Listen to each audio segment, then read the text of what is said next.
Hi everybody, today we're going to be making some fried Oreo chicken.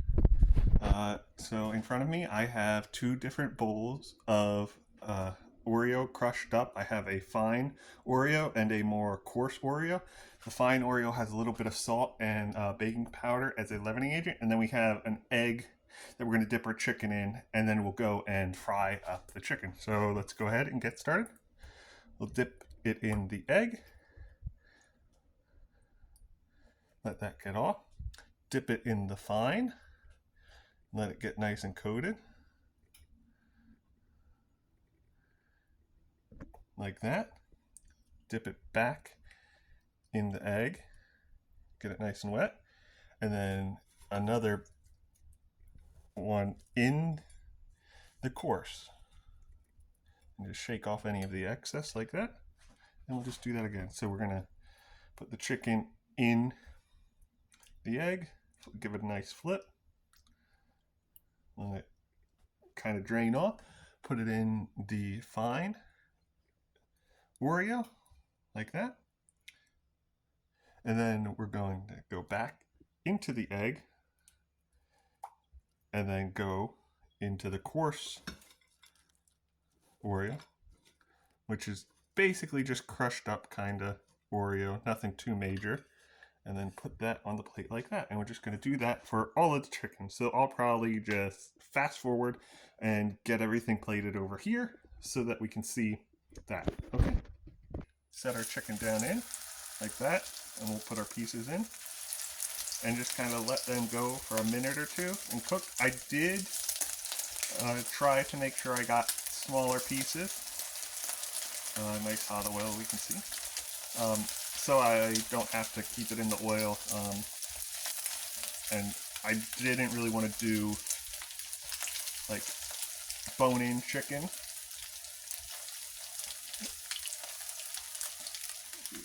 Ooh, I will say, it smells very good already. Like, you're getting the smells kind of like brownie, like that, like gooey brownie.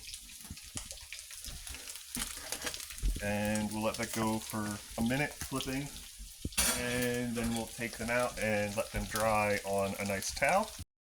So we got our chicken to 160 degrees. We're going to let it cook the rest of the way, about 165. We'll take it off and put it on our paper towel plate. That way we can let the oils kind of drain out, and we'll turn the heat off. We'll take off the...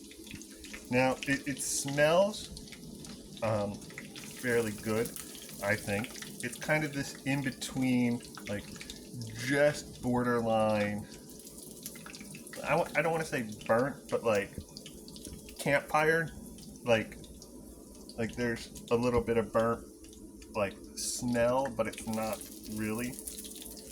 Okay, so we'll let those cool, and then I have some mayo that I made up, and I'm going to add the stuffing, the filling, into the mayo to give it a little bit of sweetness, and maybe put a few cookies to give it kind of like a peppery color. So we'll do the mayo next, and then plate these up. Okay, so we have our filling, and then we have our mayo here. The mayo is pretty easy to make. It's one large egg, about a cup of just regular, like, vegetable oil or whatever oil you want to do, and then about a tablespoon of either vinegar or lemon juice. You just need something acidic, and it's pretty easy to make. You just put the egg and lemon juice or vinegar in first, and you mix it, and then you add slowly the oil, and it'll give you a decent consistency. We're going to put all of the cookie stuffing into the mayo that is actually doesn't look too bad. Yeah, so you can see this is probably from, well, 2 sleeves of cookies. So we'll drop that in there. Make sure we get every little bit. We don't want to waste anything. And then we'll put the lid on like that. Gonna have to hold it. Can't spin it one-handed.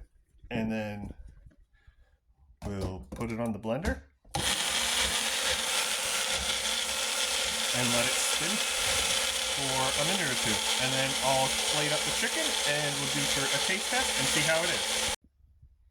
Okay, so we have our chicken here, and we have focus. It's our mayo. I put a little bit of cookie in. It kind of looks decent, I think. So we're gonna try it. We'll dip the chicken in the mayo.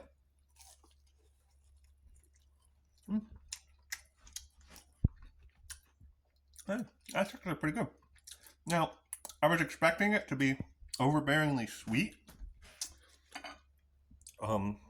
It's not. The consistency isn't great anymore, I think, because I added essentially 2 sleeves of filling.